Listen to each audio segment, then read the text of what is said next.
King of glory, this morning we step into the day you have written for us. We refuse to carry yesterday's weight into today's promise. Lift every burden we didn't even realize we were holding. Clear the path ahead of us and remove what would slow us down.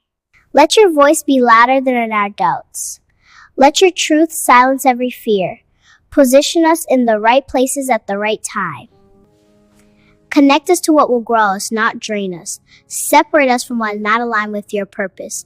I pray for every person connected to this prayer. May they experience ease where there used to be struggle. May doors open naturally, without force or frustration.